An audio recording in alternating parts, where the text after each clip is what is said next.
Welcome to Watch Mojo. And today we're counting down our picks for those groups that made an impact in the 1980s that we feel deserve a little more love.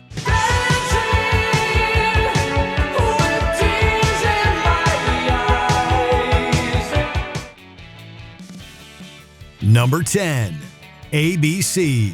All my dreams came true last night. All my hopes and fears. Synth-pop was big business back in the 1980s, with Britain's ABC existing in our minds as one of the genre's unsung heroes. The arrangements here sound bigger than many of ABC's other contemporaries, lending songs like Be Near Me an impressive amount of orchestral oomph.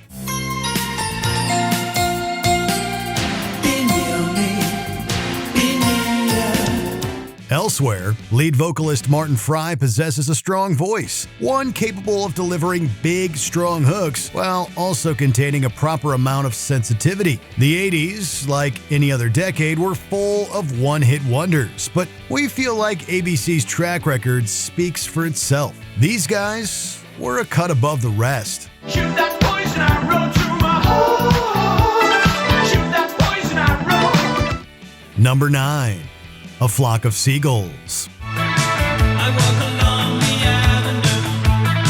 I never thought I'd meet a girl like you. It's quite unfair that this pioneering English act from the new wave movement is known more for its assortment of hairstyles than the quality of its music. After all, the discography of A Flock of Seagulls is actually quite full of interesting tunes for those willing to do a little digging.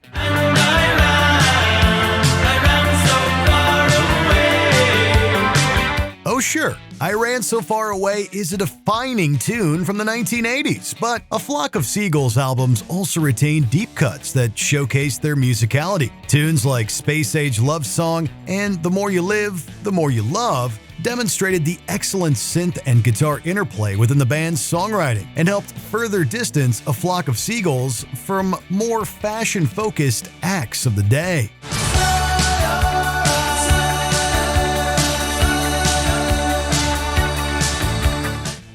Number 8. The Fix. The deception will tight.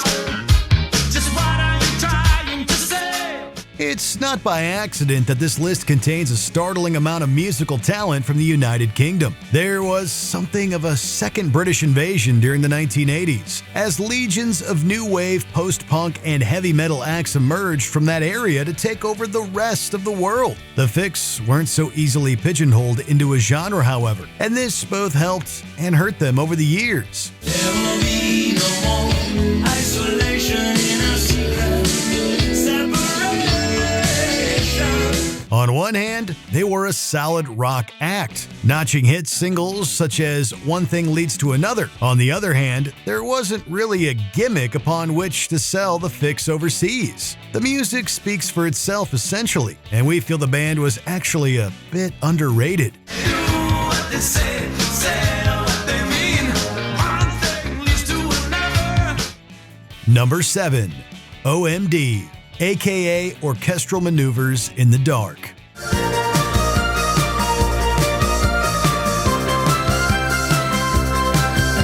Now, here was a band whose choice of name definitely helped define their career. Orchestral Maneuvers in the Dark are probably better known by the acronym OMD, but this defiantly unhip electronic music duo achieved quite a bit of success during their career. That said, we still feel that there's gold to be mined beyond the obvious OMD hits like If You Leave. I touch you once, I touch you twice, I won't let go at any price. Band members Andy McCluskey and Paul Humphreys knew how to make bass, synth, percussion, and voice sound big as hell, boasting hooks large enough to snag a whale. The music of Orchestral Maneuvers in the Dark definitely sounds of its time, but we don't think that's a bad thing whatsoever. In fact, that's exactly why we love them.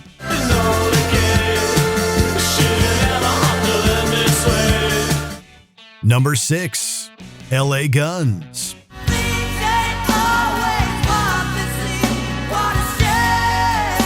The commercial landscape of 1980s heavy metal, like any musical movement, possessed a myriad of subgenres. Not all glam was made equal, to be sure, with LA Guns existing within that special little microcosm known as sleaze metal. Talk about love. Talk about love. This was a rough and ready rock band who, alongside another group called Hollywood Rose, resulted in the formation of superstars Guns N' Roses.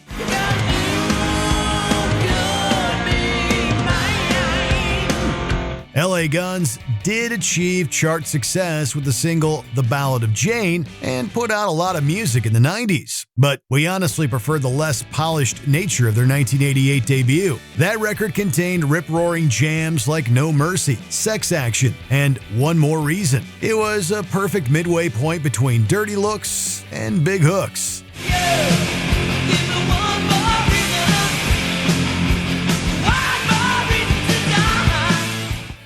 Number 5. Sabotage.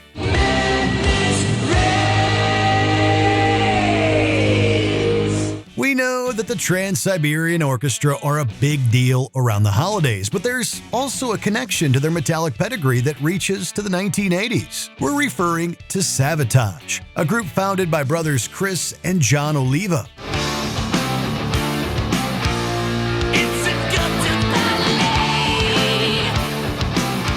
The former's generational skills as a guitar talent were tragically cut short by a drunk driver in 1993. But Sabotage's discography with him remains indispensable for metalheads who appreciate influences from classical music.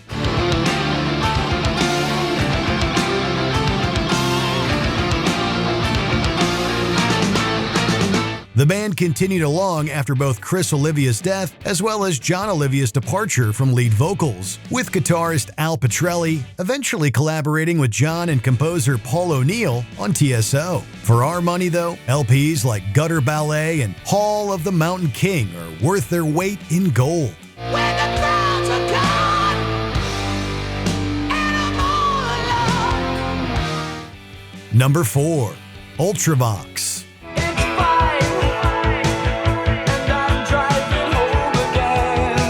New wave never sounded so dramatic. Ultravox seemed to have studied hard during the How to Write a Great Chorus classes while in songwriting school. How else could one explain the epic grandeur of hits like The Voice, Him, or Dancing with Tears in My Eyes?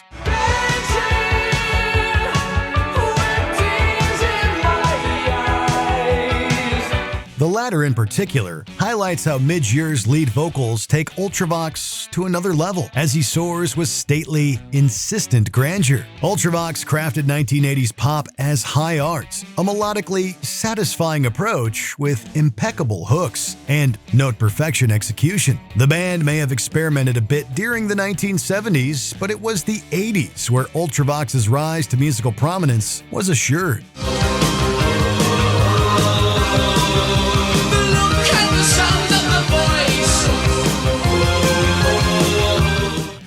Number 3.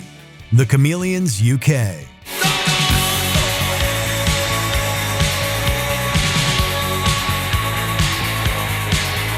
Call it shoegaze or maybe post-punk, but there was definitely something special to the sound of the Chameleons UK. This English group's reverb-soaked journey into atmospheric rock had a bit of a malevolent streak. Specifically, albums such as Script of the Bridge would go on to influence heavier metal acts such as Francis Alcest, groups that would be inspired by the Chameleons' ability to mope and rock in equal measure.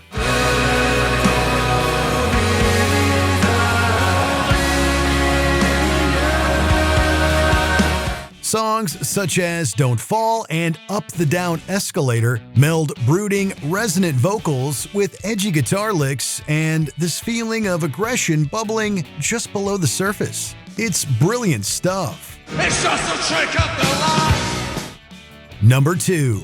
The Church. Wish I knew what you were looking for. Some Some bands just exude an effortless amount of cool. Australia's The Church are definitely one of those bands. It's difficult to pinpoint anything specific about their sound other than it feels dreamlike and resplendent. They create a gorgeous tapestry of melodies and atmosphere that weave their web in a manner that doesn't quite feel like goth, nor traditional rock. Go now, you've been set free. Another month or so you'll be gorging on me. Instead, The Church takes listeners upon a journey with songs such as their definitive hits, Under the Milky Way. Truth be told, however, there's a lot to love about their entire discography. The Church is just a great band. They only make me feel like breathing in unguarded moments. Before we unveil our top pick, here are a few honorable mentions. Johnny Hates Jazz. Shattered Dreams is an all-time bop. Now you've given me nothing but shattered dreams. Icon. From heavy metal to AOR heaven.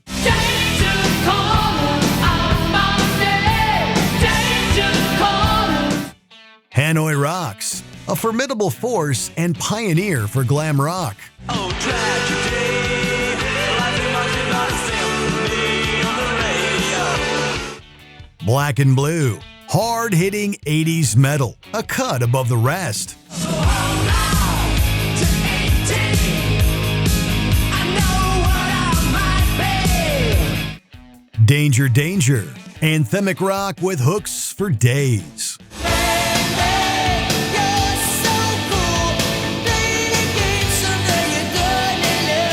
Before we continue, be sure to subscribe to our channel and ring the bell to get notified about our latest videos. You have the option to be notified for occasional videos or all of them. If you're on your phone, make sure you go into your settings and switch on notifications. Number 1. The Cult.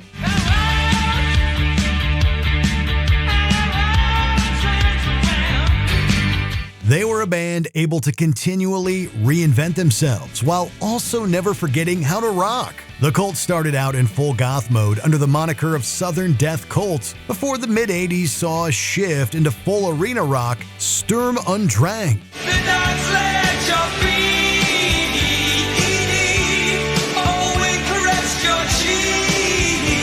Truth be told, we love it all, including the work the Cult did during the 90s and beyond. That said, there was just something special about that holy trinity of albums between 1985 and 1989, Love, Electric, and Sonic Temple. The latter in particular saw anthems like Firewoman send Cult into the stratosphere.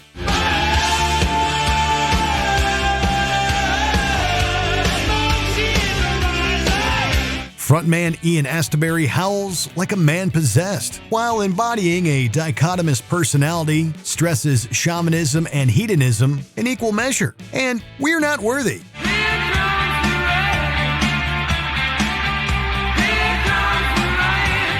Which 80s band do you feel has the most consistent back catalog? Let us know in the comments. It's a showdown.